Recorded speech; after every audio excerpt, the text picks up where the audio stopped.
Eu preciso falar de O Som e a Fúria, de William Faulkner. Eu comecei a ler o livro no dia 1º de maio e eu terminei no dia 20 de maio. E eu não sei. Primeiramente, eu peço perdão por qualquer barulho que possa surgir, porque hoje está tudo muito movimentado e é o tempo que eu tenho para gravar e eu preciso gravar porque eu quero conversar com vocês que surgirem aqui, que tenham lido o livro ou que estejam com curiosidade de lê-lo. Eu peguei o livro porque eu sempre tive muito medo de ler livros que pudessem me desafiar por causa do tamanho ou por causa da complexidade da estrutura narrativa. Mas eu sou um professor. E por ser um professor, eu me sinto no dever de expandir não só o meu repertório, mas também as possibilidades culturais, né? É literatura. E aí quando eu encontrei essa possibilidade em O Som e a Fúria, eu falei, eu vou sem medo. Eu tive uma professora na época da universidade, grande Fabrícia, e ela marcou muito minha trajetória porque ela ensinou a gente o básico do básico no sentido de que a gente não precisa achar que sabe tudo. A gente pode ir com calma. E ela, quando a gente estava lendo O Grande Sertão Veredas, eu não consegui terminar, porque tiveram outras demandas, só que ela disse, continua, mas não precisa voltar porque você não entendeu. Só continua porque, às vezes, uma coisa que você não entendeu vai aparecer lá na frente, então só vai. E foi o que aconteceu com Sonho e a Fúria. Eu falei, eu só irei. Eu vou marcar o que eu quero marcar, eu vou procurar o significado das palavras que eu não conheço, mas eu vou até o fim. E foi a melhor decisão que eu tomei. Porque eu acho que se ele não é o meu favorito da vida, ele deve ter entrado no top 10, no top 5.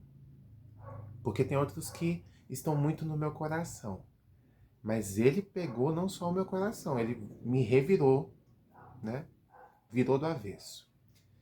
O Som e a Fúria é um romance norte-americano.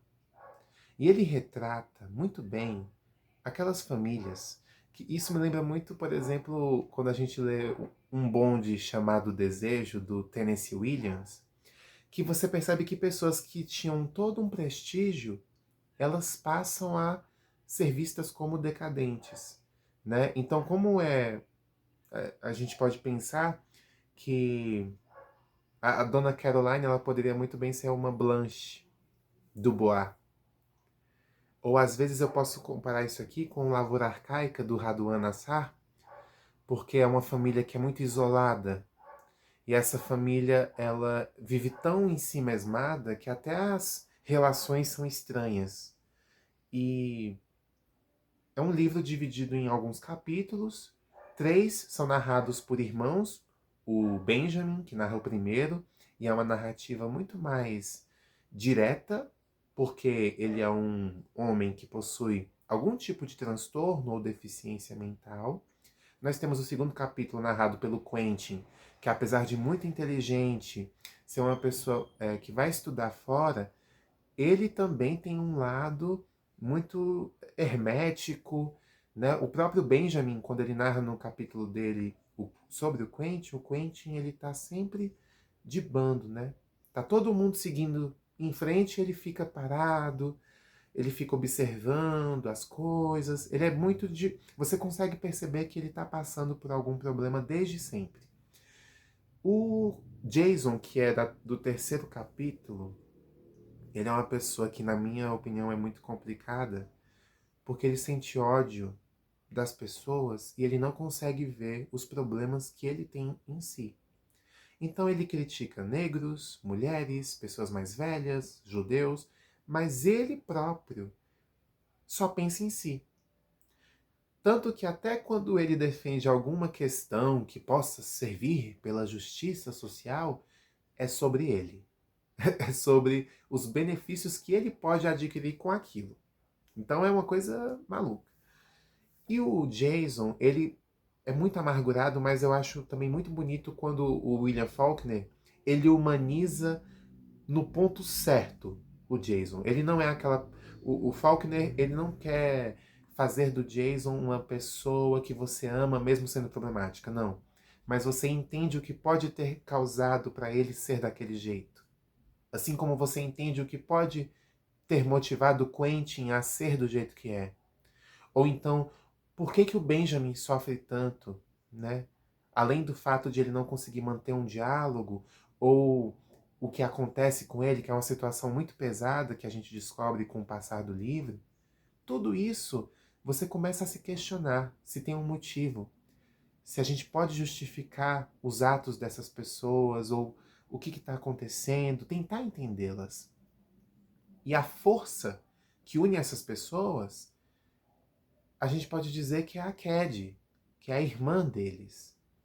Enquanto para o Benjamin a Cad é essa figura na qual ele pode confiar, a Cad, ela, mesmo sendo irmã do Quentin, ela se torna uma figura quase de completa atenção dele, a ponto de ele desenvolver um amor platônico por ela. Porque, às vezes, citam o fato dele querer manter a honra, mas ao mesmo tempo não é sobre isso. É como se fosse um ato de desesperado. Uma pessoa em quem ele pudesse confiar. Então a Cad é sempre essa pessoa que não tem voz própria. Só os irmãos podem falar sobre si, mas ela não. Então a gente não fica sabendo dela por ela. A gente sabe pelos outros. Inclusive por um narrador que aparece no 4º capítulo, que eu posso dizer assim. A gente pode falar desse jeito. Que é narrado em terceira pessoa. E depois tem um apêndice que vai fazer um apanhado de como estão aquelas pessoas, ou como foi a vida delas, né? E a Cad, ela não tem um momento dela falar dela. E eu acho isso importante porque ela fica como um fantasma. Ela fica como essa coisa que sempre será um mistério pra gente. Porque a gente consegue entrar na mente de 3 pessoas aqui, né, na narração do livro, mas a mente da Cad a gente não entra. Mas a gente percebe que a Cad, o cheiro dela é algo que o Benjamin tem gravado na cabeça dele. A gente percebe que o Quentin nutre um sentimento muito estranho por ela. E a gente também percebe que o Jason tem completo horror a ela. Ódio, rancor, desprezo, inclusive pela filha que ela tem e que vai morar com aquela família, que se chama Quentin, que é outra problemática do livro, porque um monte de gente tem o mesmo nome.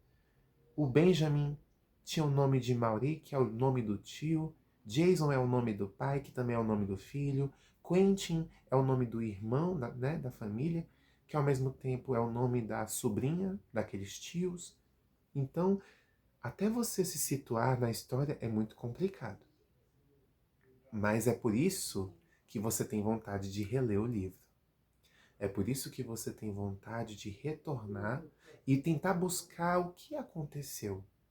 Onde eu me perdi? Em vários momentos no livro eu riscava e eu escrevia assim, onde eu estou, pelo amor de Deus? Eu não sei se eu vou achar agora. Mas eu lembro que eu ficava assim, gente, o que está acontecendo? Eu, eu falo aqui, pelo amor de Deus, onde estou? O que rolou? Porque é muita situação. E aí eu marcava as páginas, palavras que eu não conhecia, eu fui pesquisando. Eu acho que esse livro foi uma aula de como ler um livro. Por mais... como é que diz? São tantos nós feitos aqui que eles não vão ser desatados. Mas você tem que aprender a andar entre eles. E aprender a andar entre esses nós que essa história apresenta é o que faz esse livro grandioso, na minha percepção. Assim como o que vem depois, porque vem um texto do Paulo Henriques Brito sobre a tradução do livro. Como é difícil traduzir um livro, falando, por exemplo, no dialeto de pessoas negras que falam inglês lá nos Estados Unidos, ou então tentar fazer a tradução das palavras de Benjamin, né, que possui aquele problema da linguagem por causa da possível deficiência ou transtorno que ele tem, né? Ele é dito como bobo, idiota. A gente pode pensar que ele pode ter algum tipo de questão relacionada à mentalidade dele. Ele pode ser uma pessoa que, apesar de ter 33 anos, ele se comporta como uma criancinha pequena de 5, né? E sempre com dificuldade. Ele sempre está tentando falar com alguma. Quando ele tem a oportunidade, quando ele quer falar com alguma menina, ele não consegue, porque não está no alcance dele, no alcance da linguagem dele. E aí, quando ele tenta uma vez segurar uma menina para poder falar alguma coisa para ela, acontece uma coisa terrível com ele, que só quem lê vai entender. E a gente descobre depois, é muito triste. E, além disso, nós temos o texto do Sartre também, que apresenta para a gente essa questão do tempo, né? É tudo muito interessante aqui nessa edição. Eu não conheço a edição da Kozak Naif, a afinada Kozak Naif, que agora é só Kozak. Provavelmente para achar essas edições da Kozak vai estar num preço altíssimo, porque virou coisa rara. Mas essa edição ela traz esses dois textos maravilhosos. É uma edição muito bonita. Eu risquei ela todinha porque eu precisava, depois, quando eu for retornar à leitura, eu quero entender o que eu marquei, eu quero marcar novas coisas. Eu espero reler em breve, quando eu tiver um pouco mais de tempo. Mas eu posso dizer para vocês que se você tem vontade de ler O Som e a Fúria, só vai. E não se preocupa, porque tem muita coisa aqui. E eu acho que, da mesma forma que o Paulo Henriques Brito, ele fala que para o Harold Bloom, talvez essa forma de contar essa história, o Faulkner pegou do James Joyce quando ele escreveu Ulisses, porque Ulisses foi lançado 5 anos antes de O Som e a Fúria.